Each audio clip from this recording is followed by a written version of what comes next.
प्यारे विद्यार्थियों, आज मैं सतीश कुमार आपके समक्ष टिकट एल्बम नामक पाठ लेकर उपस्थित हूँ, जिसके लेखक सुंदरा राव स्वामी जी हैं। सुंदरा राव स्वामी जी ने इस पाठ में बाल मनोदशा का वर्णन किया है। ये टिकट एल्बम नामक कहानी उनकी एक श्रेष्ठ कहानी। इस कहानी में उन्होंने बच्चों के मन में आए एक दूसरे के प्रति ईर्ष्या भाव तथा पश्चाताप के भाव बड़े अच्छे ढंग से दर्शाए। तो चलो आज पढ़ते हैं हम टिकट एल्बम। नागराजन के मामा जो हैं वो सिंगापुर में रहते थे, तो उन्होंने नागराजन के लिए एक एल्बम भेजा। अब उस एल्बम को देखने के लिए बच्चे उसके इर्द गिर्द बैठे रहते थे। लड़के लड़कियां नागराजन को हमेशा घेरे रहते थे, लेकिन राजप्पा को अच्छा नहीं लगता था। क्यों? क्योंकि इससे पहले राजप्पा के पास एक ऐसा एल्बम होता था जिसके कारण विद्यालय के सभी छात्र छात्राएं उसके इर्द गिर्द बैठे रहते थे। उसने अपना जो एल्बम है बड़ी मेहनत के साथ बनाया था।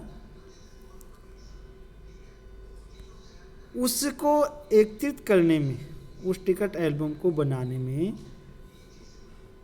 राजप्पा ने बड़ी मेहनत की थी। वो इस टिकट एल्बम को बनाने के लिए एक दूसरे से टिकटों का आदान प्रदान करता था। जैसे उसे ऑस्ट्रेलिया का टिकट चाहिए तो वो दूसरों को फिनलैंड का टिकट दे देता था।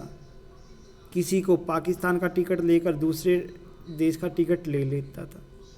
इस प्रकार उसने एक एक एल्बम एकत्रित करके अपना इतना बड़ा टिकट एल्बम बनाया था।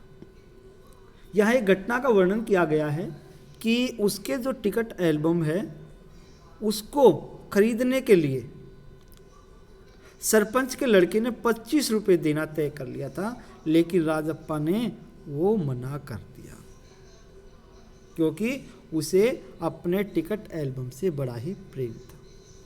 लेकिन जब से नागराजन का एल्बम आया तो कोई भी राजप्पा के एल्बम को नहीं देखता था,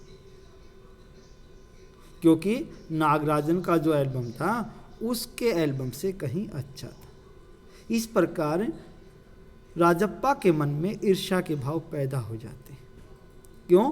क्योंकि उसका मानना था कि उसने किसने, राजप्पा ने एक एक टिकट एकत्रित करके अपना टिकट एल्बम बनाया है, जबकि नागराजन को जो एल्बम मिला है वो उपहार में मिला है।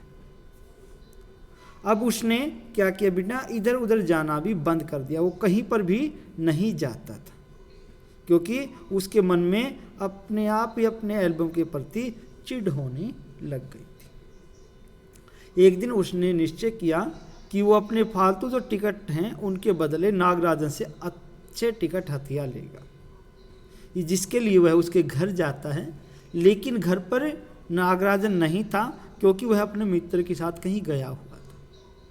तो उसी समय उसको अवसर मिला तो उसने क्या किया, उसने वहाँ से नागराजन का एल्बम चोरी कर लिया।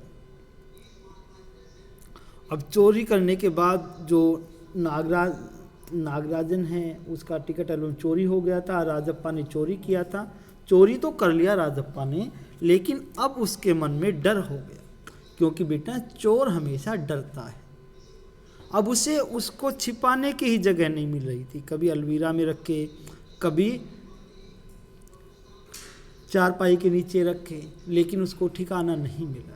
उसी समय उसको पता चला कि एक उसका दोस्त आया और उसने उसको बता दिया कि नागराजन के पापा जो हैं वो किस में हैं, वो पुलिस में हैं और वो जल्दी चोर का पता लगा लेंगे।